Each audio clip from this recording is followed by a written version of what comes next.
1 to 2 weeks, beginning August 14th. Further information and applications may be obtained in room 248 of Jordan Hall in the Psychology Building at Stanford University.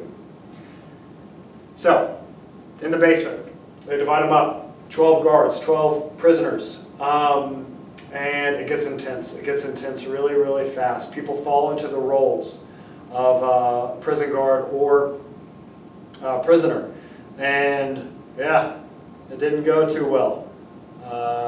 It didn't even make it a week. They had to end it in 6 days because people were being verbally abused.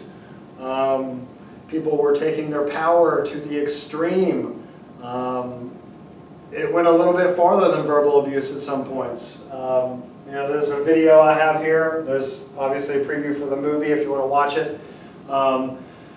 But yeah, it was too intense.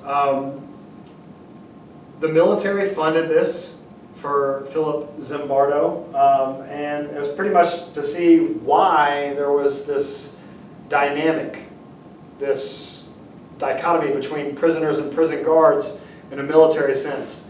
Because if you take a history class, you'll understand that there's been times in this world where prisoners of war, specifically, they get tortured. Okay, so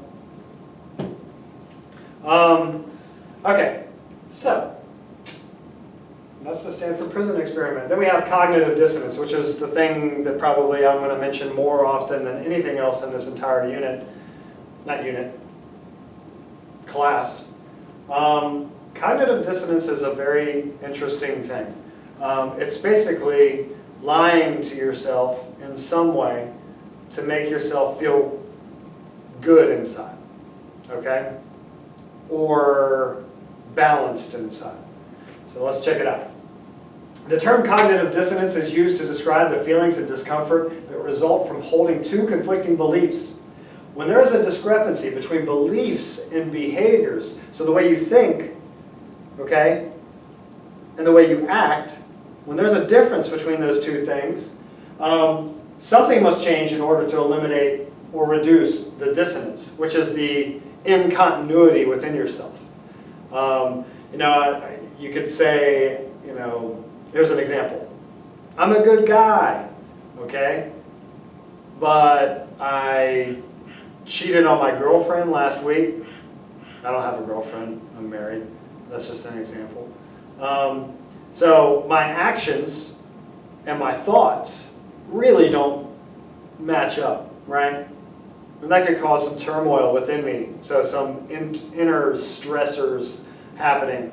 And then you just end up, lying to yourself some more to get yourself back into good guy mode or whatever it is.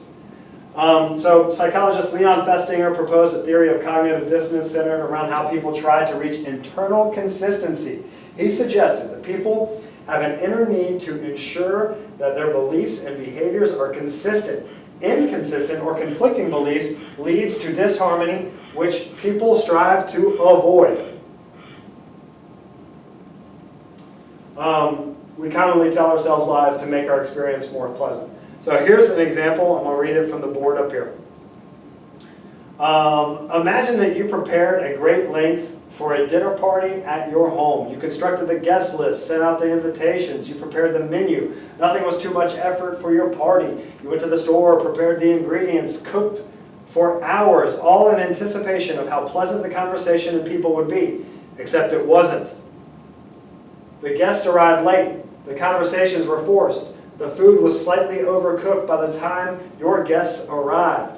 The anticipation and excitement of the great time you are going to have are discordant with your observation of the evening. The pieces do not fit. You're upset, partly because the evening didn't go well, but also because of the inconsistency between your expectation and your experience. You are suffering from the uncomfortable, unpleasant state of cognitive dissonance.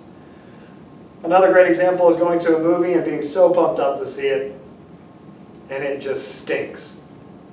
You leave the movie, probably, if you had zero expectations, you leave it, you probably wouldn't be so upset. but you had expectations that it was going to be great, and now you're leaving and it was bad, and now it's compounding things and you are upset. I know it's hard to get upset about that, but you're just like, man, that movie stunk. So that's cognitive dissonance. Bobo doll experiment, pretty simple. It's observational learning. A guy named Albert Bandura takes a Bobo doll, and that's that thing that kind of looks like this. It'll float back and forth. You can hit it and knock it down. It'll just pop back up. That's the Bobo doll. So it's a collective name of experiments conducted by Albert Bandura in 1961 and 63. And he basically told kids to watch adults act aggressively towards these Bobo dolls, and then those adults got rewarded for them, for their actions. So they went in there, they beat them up, and then they could get like a piece of candy afterwards or something like that. What do you think the kid's going to do? It's like, okay, kid, it's time for you to be near the Bobo doll. They went in, okay? They just went after these Bobo dolls. I mean, there's a picture of a girl hitting it with a hammer. I mean, there's a boy hitting it with a hammer right there. It's intense, okay? Observational learning. Ooh, look what happened to them when they did that.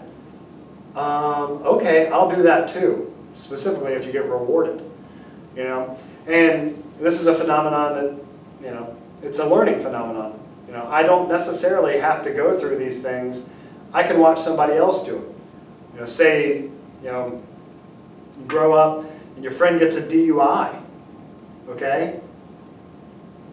That's a pretty huge lesson to learn for him or her. And then all of a sudden you learn the lesson too, because you see what they have to go through, fork over thousands of dollars. The guilt that comes along with it. Maybe a blow box is put into their car and they have to blow in it every single time. And you watch this person, and you watch all these struggles that that happen after this behavior, and you learn observationally. You didn't get the DUI, you didn't drink and drive, but you learned this really heavy lesson by watching this person go through it. That's observational learning. Okay. The grant study, our last thing in this slide. So grant study, a study done over 75 years. That's called a longitudinal study. 268 male Harvard undergraduates from the classes of 1938 to 1940. Now they're super old or possibly dead, okay? They got called every so often. So every couple of years they get called and they get to complete a survey, okay? And the whole point of the entire study was to find out what happiness is. Can you feel happiness? What kind of aspects kind of coincide with happiness? All that kind of stuff. So the conclusion of the study ended with the theory that love is really all that matters when it comes to determining long-term happiness and satisfaction. The study's longtime director, psychiatrist George Valiant, said that there are two pillars of happiness: love, and then finding a way to cope with life that does not push love away. So, maybe some bad stuff happens to you in life, which, that's life. And if you can find a way to learn from that and really make it a learning experience and kind of grow from it instead of kind of letting it sit on top of you and weigh down on you, cause stress for a long period of time, almost like you're holding a grudge against what happened. Yeah, that's how you're going to reach happiness. We found that contentment in the late 70s was not even suggestively associated with parental social class or even the man's own income. In terms of achievement, the only thing that matters is that you be content at your work or with your work. So coping mechanisms, the capacity to make gold out of okay, have a significant effect on social support and overall well-being. The secret for happiness is replacing narcissism, a single-minded focus on one's own emotional oscillations and perceived problems, with mature coping defenses.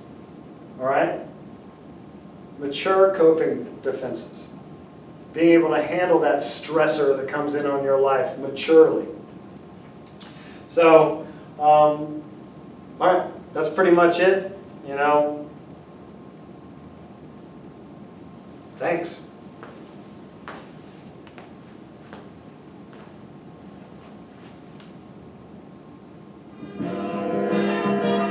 Welcome